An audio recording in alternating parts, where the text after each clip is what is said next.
Hello, everyone.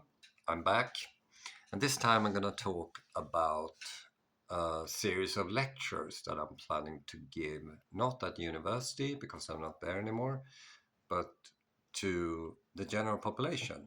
This is usually called the third mission that we researchers are assigned to do. We do research, we do lecturing, and we do the third mission, which is communicating to the public. So this is going to be good for people in general. And the topic is nutrition psychology. So I adding that to my previous experience, which is like performing psychology, executive coaching. I did experimental emotional psychology in my bachelor thesis. I did social psychology, especially parent-child relations, in my master's thesis.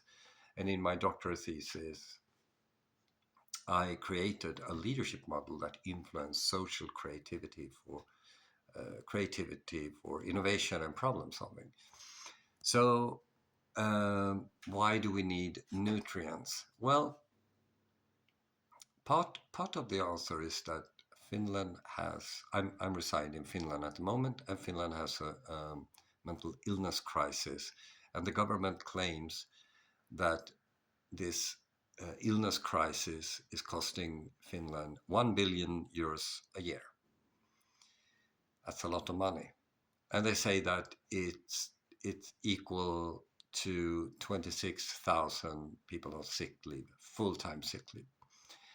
That's one example. And the second example is the discussion I had, for example, with this lawyer about domestic violence, where he's very stuck into his conviction and use confirmation bias sort of to bring about arguments that support his conviction.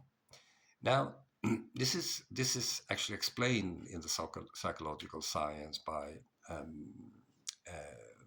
it's called mental fallacies or natural stupidity. And what we do, we use prototypical information. Okay, we use information that is available, something that we see often.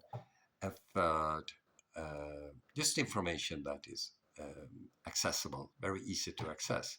And when we think about domestic violence, we think of a guy, because that's what the tabloids are writing about it.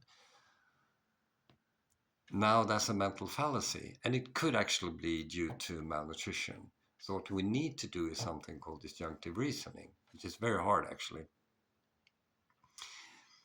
And with disjunctive reasoning, we establish a better understanding. And this is what we scientists should do.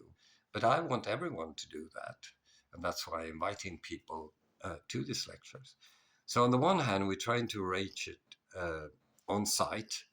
There's going to be groups of people paying some money to talk to me and listen to me talking. And then on the other hand, maybe you're somewhere else. You're a group of people, you want to go one-on-one, and we can arrange everything. And then we use the internet, basically. Some of those Skype, Zoom, Google Meets, WhatsApp have a service as well. So it doesn't matter what name it is. But as you can see, you can get the knowledge to you very easy.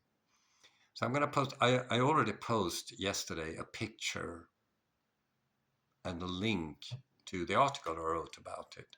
So, and all the way down is a link to a site where you can actually show me your interest. So you're welcome to do that. You can also just contact me and say that you have a group of people who want to learn more about food for mental health. So please let me know, and welcome.